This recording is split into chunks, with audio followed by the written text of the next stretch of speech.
पहले इस कुर्सी के लायक बनो। जब राजेश खन्ना को उनके सगे मामा ने मारा था ताना, रोते हुए घर आ गए थे काका। आज आपको राजेश खन्ना से जुड़ा एक दिलचस्प किस्सा बताते हैं। ये किस्सा राजेश खन्ना पर लिखी किताब Rajesh Khanna the untold story of India's first superstar में छपा है। राजेश खन्ना भारतीय सिनेमा के पहले सुपरस्टार थे। उन्हें जो स्टारडम मिला था वो आज तक किसी और एक्टर को नहीं मिल पाया।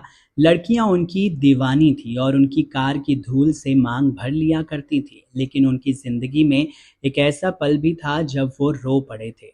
जी हाँ, आज हम आपको वो किस्सा बताते हैं। राजेश खन्ना का असली नाम जतिन खन्ना था।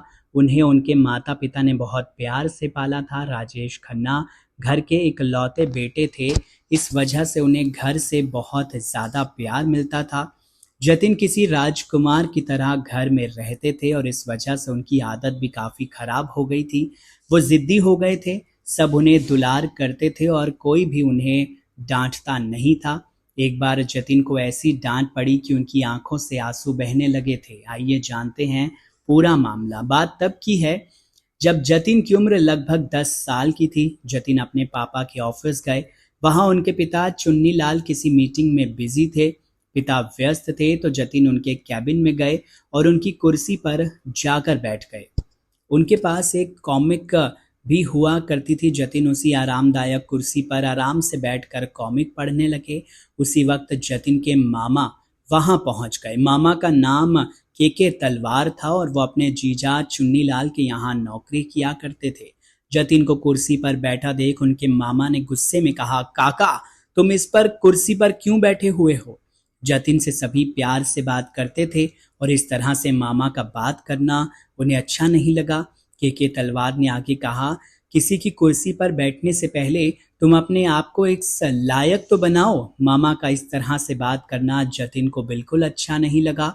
जतिन अपने पिता की कुर्सी से उठे और रोते हुए अपने घर वापस आ गए। वो जानना चाहते थे कि मामा जो हमेशा उनसे इतने अच्छे से बात करते थे, आज उन्होंने डांटा क्यों। जतिन अपने पापा से बात शेयर करना चाहते थे मगर वो हिम्मत नहीं कर पाए। जतिन अपनी माँ लीलावती खन्ना के पास गए, जिन्हें वो प्यार से चाई जी कहते थे। जतिन ने उनसे पूछा कि लायक बनना क्या होता है। तब तक लीलावती को खबर मिल चुकी थी कि उनके भाई ने जतिन को डांटा है। जतिन की माँ ने उन्हें प्यार से अपने पास बिठाया और उनके पिता चुन्नीलाल खन्ना के संघर्ष और सफल होने की कहानी सुनाई।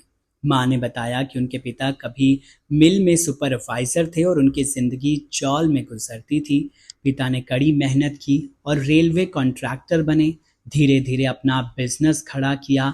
चाय जी ने जतिन को समझाया कि तुम्हारे पिता ने इस कुर्सी तक बैठने का सफर तय किया है और मेहनत से यहाँ पहुंचे हैं। माँ ने कहा कि उन्होंने अपनी मेहनत से सब कुछ कमाया है, इसलिए उस कुर्सी के असली हकदार तुम्हारे पिता ही हैं। जतिन उर्फ राजेश खन्ना ने जब पिता के संघर्षों और सफलता की कहानी सुनी तो वो काफ़ी ज़्यादा भावुक और इमोशनल हो गए। ये उनकी ज़िंदगी के लिए एक अहम सबक बना और फिर वो अपने पिता की कुर्सी पर कभी नहीं बैठे। जब वो सुपरस्टार बन गए तो अपने दोस्तों के बीच भी इस घटना के बारे में बताते थे। राजेश खन्ना अपनी चाई जी को भी काफ़ी ज़्यादा याद किया करते थे। बहरहाल राजेश खन्ना से जुड़ा ये बड़ा ही दिलचस्प किस्सा आपको कैसा लगा, कमेंट सेक्शन में ज़रूर लिख कर बताइए। नमस्कार।